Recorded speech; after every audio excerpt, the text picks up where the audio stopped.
Looking for financial insights you can trust? How do you protect yourself as an investor? What's the strategy? I think it's really simple. I think you just want to be diversified in your portfolio. The Payne family brings real-world experience to every conversation. Well, I think that's the problem right now is, right, a lot of people that are close to retirement, they're taking so much risks. And if we do get a big sell-off, it could derail their retirement. Listen to the Pain Points of Wealth on the Red Apple Podcast Network. Popeye's Scary Good new Freddy Fazbear Box has garlic palm tenders and cheesy bites with marinara sauce. Try it before it's too late.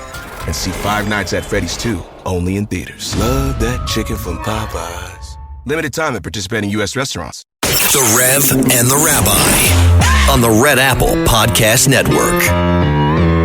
Good morning. I'm Rabbi Joseph Potasnik. And I'm Reverend A.R. Bernard. Reverend, before we go to the 55th Governor of the State of New York, let me just, on behalf of the Jewish community, once again, as I do each year, apologize for the Hanukkah traffic. It is rough out there, especially near Rockefeller Center.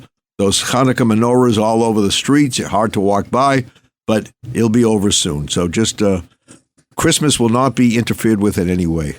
We apologize.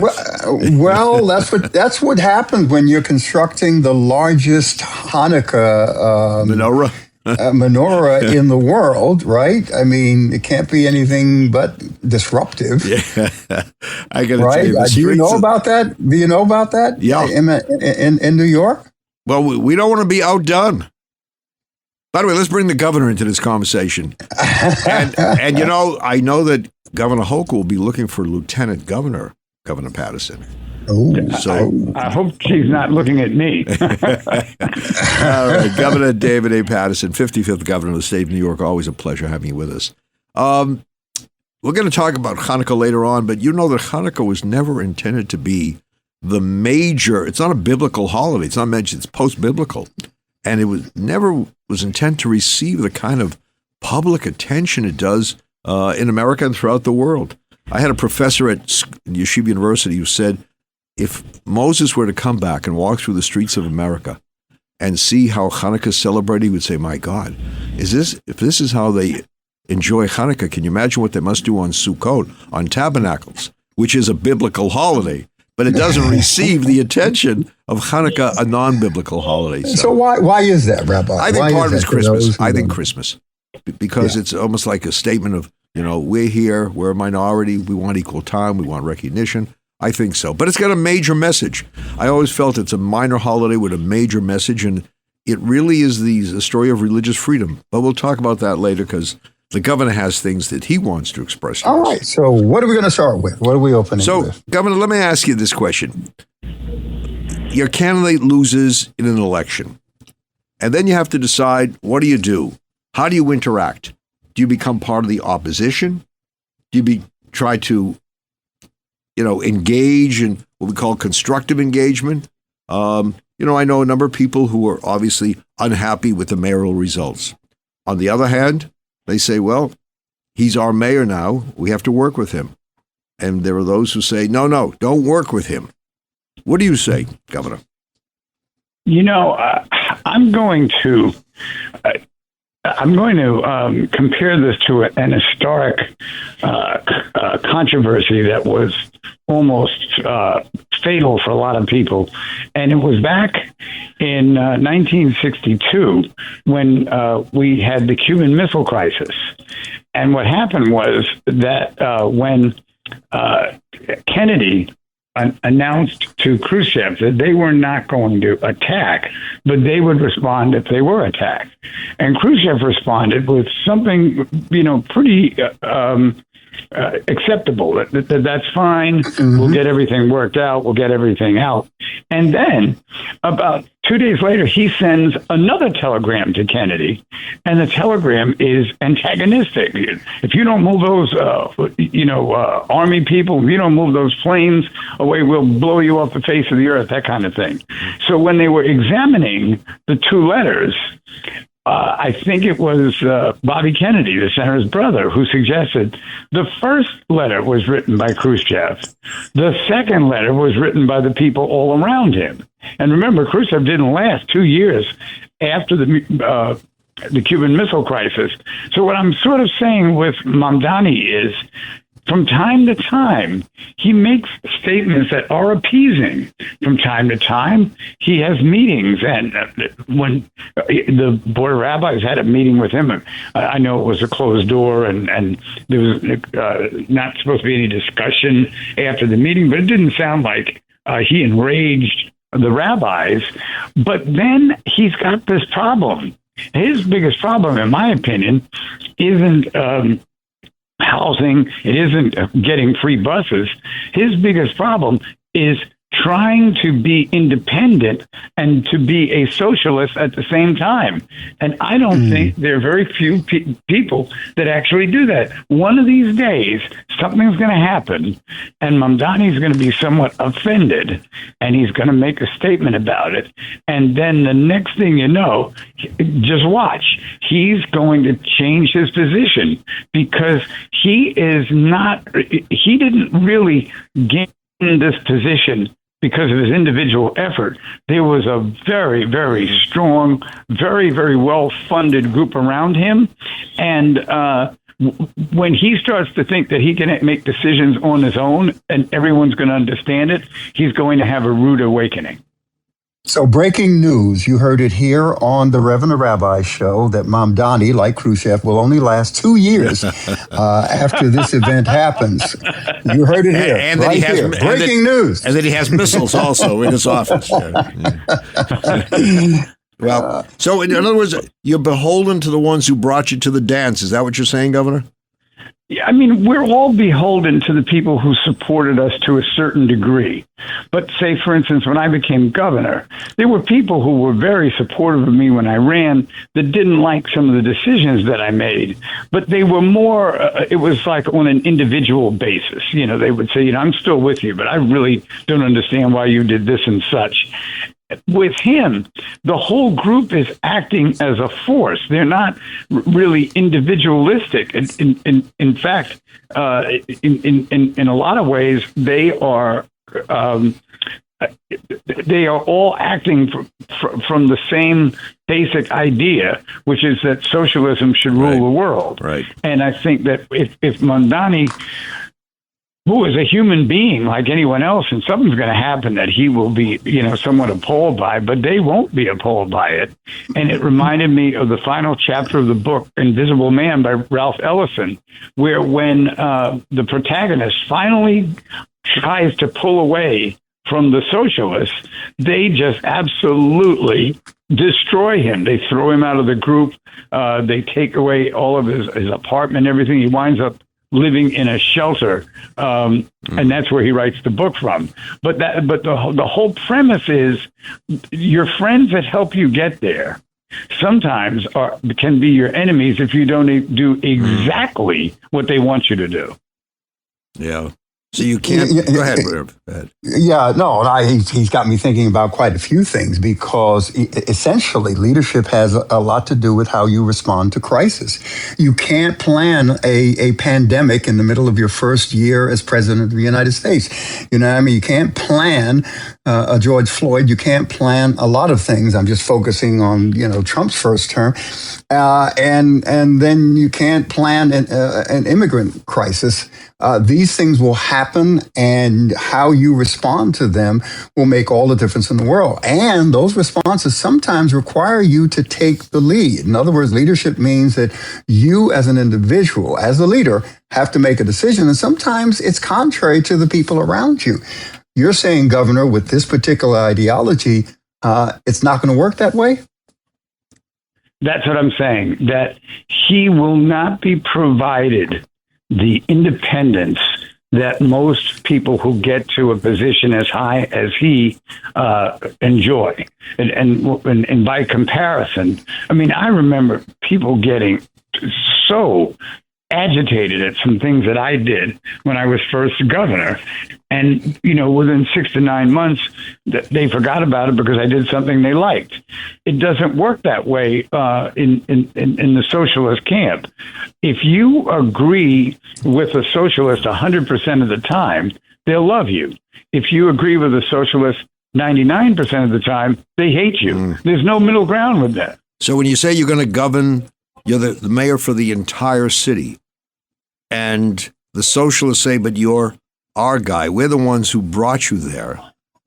It's pretty hard to resolve that conflict. Am I right? Right, unless, and I don't know whether this did or didn't happen, there was some kind of meeting or conversation involving the mayor-elect and other supporters of his who are not necessarily socialists, but supported him, and then the hardcore people who basically said, the woman, Lynn, whatever her name is, said, he's our guy. Yeah, Saussure, Linda Saussure. Linda Saussure. Yeah. And I'll tell you what, the last thing I'd ever want to hear in my life is Linda Saussure say, Paterson is our guy. Yeah. Because I'll save them the trouble and jump out of a window. Yeah, well, Governor, we'll be behind you. Yeah. Yeah, we've got to go to a break, but we got to come back because we're also assuming that people understand the definition of some of the terms that are being used here. Stand by for more of The Rev and the Rabbi right here on Red Apple Radio Networks. We'll be right back. This shrimp and coconut sauce is divine. What's your secret? Goya coconut milk. How does it taste so good? It's all in that real coconut flavor and that rich, creamy texture. What about thickeners and added sugars? None. Just smooth, coconutty goodness. What can I make with it? From curries to sweet treats like coconut flan, the possibilities are endless. Goya coconut milk. Take your cooking to the next level. No question about it. Find it in the Goya section of your local grocery store. If it's Goya, it has to be good. This episode is brought to you by LinkedIn. Healthcare professionals can lead their careers with LinkedIn. Discover jobs by specialty, preferred shifts, and even desired salary. From mental health therapists to radiology technicians, it's now faster and easier for healthcare professionals to find the right fit. Learn more at linkedin.com/healthcare. Side effects may include faster job placement, improved work-life balance, and increased career satisfaction. Vitamin Water Zero Sugar has great taste, zero BS, and obviously zero sugar. For those with zero room in their calendar, zero patience for slow walkers, those who get 0 hours of sleep on a Saturday night, have zero filter, zero given, and zero interest in grabbing a plain, boring water. Grab a delicious Vitamin Water Zero Sugar today. This episode is brought to you by Netflix. Jay Kelly, the new film from Academy Award nominee Noah Baumbach.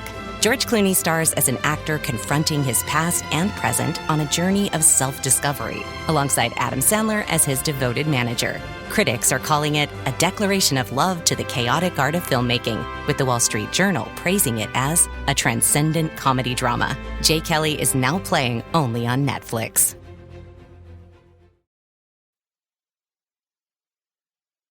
Welcome back. I'm Rabbi Joe Spatasnik.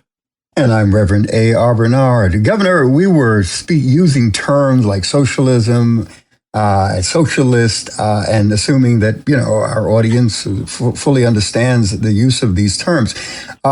So you address socialist and the mayor, Mamdani, who says he's a democratic socialism. So is there a difference between socialist in terms of the core idea and democratic socialism, which has its own core idea? Well, I think democratic socialism is a kinder, gentler way to say that you're a socialist, in the sense that he's mayor and he is governing based on, he also has a legislative record, and he has programs he wants to try to enact. And yes, in that respect, he's like any other mayor.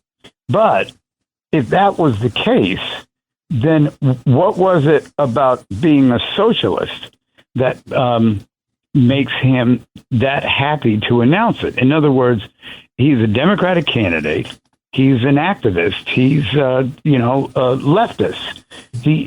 And people like that have gotten a lot of things done from time to time. But the question is, can he do that and resist the pressure that I think will be brought upon him to do a lot of things that even he won't like in his core? So my question is this, Governor. When one says, I'm a socialist, or I believe in socialism, where do they point to where socialism was a success? Cleveland. I mean, how does one take a stance? One would take a stance when the history of socialism has been one of failure. I mean, you can name all the countries, all the continents, all the cities, all the towns, all the hamlets, and there isn't one of them that demonstrated that socialism worked because, as I was saying before, inevitably the leader gets consumed by the hardcore activists. You know, as much as you might think that Mamdani is a little out there, there are people who leave him in the dust. And they have jumped in and helped in this campaign, but they expect results. It's almost the same in another venue as an individual who runs for office raises a ton of money, wipes out the field, and then starts governing the way they had wanted to and practicing the ideals that they believe in. And the money people come in and say, hey, wait a minute. We gave you a lot of money. Now we want to build this bridge. You build this bridge or you're out of here. So it's a difficult situation for anyone. In one respect, because I became governor in a very unique way, I didn't really have to answer to anyone because nobody really got me there. I just got there. And I think it was easier than it would have been through the normal process. You know, so when we think, I just, you know, and again, the definition of terms is always critical because, you know, I dealt with this in school. I don't know how many read Animal Farm. It was required reading for us, and some took it by, you know, George Orwell and compared it to the French Revolution. We compared it to the Bolshevik Revolution, which puts us right in that realm of socialism and socialist thought. Well, remember, and the word is being used. Go ahead. I was going to say, remember, Reverend, at the end of Animal Farm, the pigs who had taken over the farm are sitting around playing poker. And he writes that some of them had 5 chins, then it appeared they had 4 chins, then it appeared they had 3 chins, and then they became humans. So exactly. That was really the message of Animal Farm, is that these people who take over and think they're going to create this equal opportunity situation wind up in a worse situation than they did when it started. Yeah. Governor, let me ask you. I want to be clear. Go ahead. Yeah, I want to ask you a question, Governor. So you're going to govern the city of New York, or in your case, the state of New York. Why do you get bogged down in foreign affairs, the Middle East? Why does that become central to your platform when there's so much to do in running city or state? Give it a break. Separate yourself from that. You don't have time for that. There's enough to do as mayor without worrying about what's happening in the Middle East. I think that New York City is unique in the sense that it really is, as I see it, the capital of the world. And in that regard, you're going to address the issues of the other nations. In other words, New York City itself, is almost like a nation state. And that's why, even if Mamdani never said anything about Israel, they would have bugged him until they got an answer. In his case, he saved them the trouble and gave his answer right away. How often, though? How often does one give an answer? Well, now there, Rabbi, as usual, your worldly view, your great intellect just totally informs me that the problem I can't argue with your impeccable judgment. Yeah. Yes, he wanted to make sure that the socialists who are not democratic socialists heard his message. And that's where I thought if he continues to do that, that dog is going to come back to bite him. Yeah, see, what you just said there is critical, because it's a critical distinction that you're making. You can come in as a democratic socialism, which means that you still employ elections. There's a democratic system involved. The idea is to reform capitalism, not remove capitalism. There's still ownership. Government doesn't control everything. But what you're saying there, even though, we're saying it's democratic socialism, essentially it's socialism. Is that what what you're saying? That's the real core of the ideology that's being dealt with? I think it's the reason that he talked about Israel so much, because if he didn't talk about it, and this goes right back to what I said at the beginning of our discussion, then the hardcore socialists are going to say, "Hey, what the hell is the matter with you? We put you in there to be our voice, and you don't talk about how Israel is doing all these things in the Middle East, and you don't talk about how it's really Israel's fault that there's a problem in Gaza, and all these issues in which they believe." And that's where I think that he either knowingly or not knowingly is going to have a struggle with the members of his party, whereas the regular type of mayor that gets elected, there's some supporters that have a greater voice than others, but basically everybody respects that they're the mayor, and when the mayor makes a decision, they either agree with that person or they just don't say anything.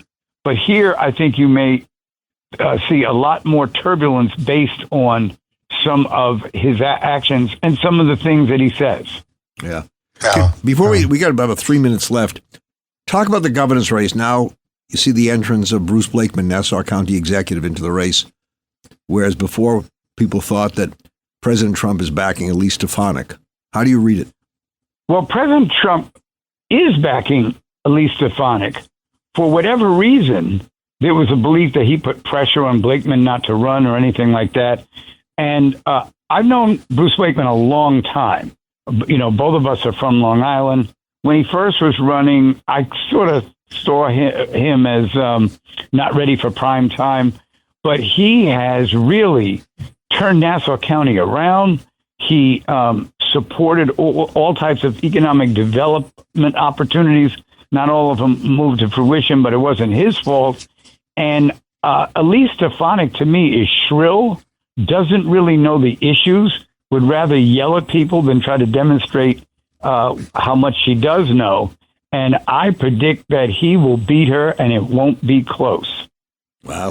Wow. Well, look, I have to agree with you, Governor, if I may weigh in.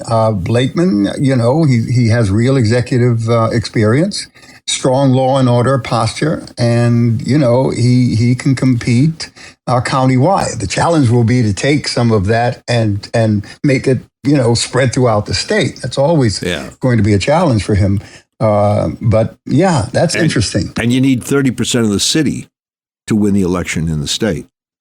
Now, the question is, who gets the 30%? Is Blakeman better positioned? Many that people will said be in the general election because he and Stefanik are running in a primary. Right. Where it's always been difficult for upstaters to come down and win. A lot of upstaters have done well in the suburbs, but in Nassau and Suffolk County, they're going to go for Bruce Blakeman. I guarantee it. Mm-hmm. Yeah. Interesting. All right. Thank you. We got time? Are we? No, we're Elias Raff, who is our producer, has signaled that time is up for us. However you want to go to another that. break. No, that's it. Yeah, then we'll come back. We're going to talk about Hanukkah. But this governor is not through with politics. It's in his, we say in his kishkes in Yiddish. It's in his system. It sounds frightening. Yeah, mention to your doctor. I got something in my kishkes. It's politics. All right. Thank you, Governor David A. Paterson. Thank you so much. Governor. Thank you both. Take care. All right. Always a pleasure. God bless. And stay tuned for more of The Rev and the Rabbi right here on Red Apple Radio Network. We'll be right back. All right, Elias. Thanks for listening to The Rev and the Rabbi. You can hear The Rev and the Rabbi Sunday mornings at 7. If you like the podcast, share it with your friends and listen anytime at WABCRadio.com and download the WABC Radio app. Hit that subscribe button on all major podcast platforms. Plus, follow WABC on social on Instagram, TikTok, Facebook, and X. See you next time for a new episode so you never have to wonder, what the heck is going on here? Looking for financial insights you can trust? How do you protect yourself as an investor? What's the strategy? I think it's really simple. I think you just want to be diversified in your portfolio. The Payne family brings real-world experience to every conversation.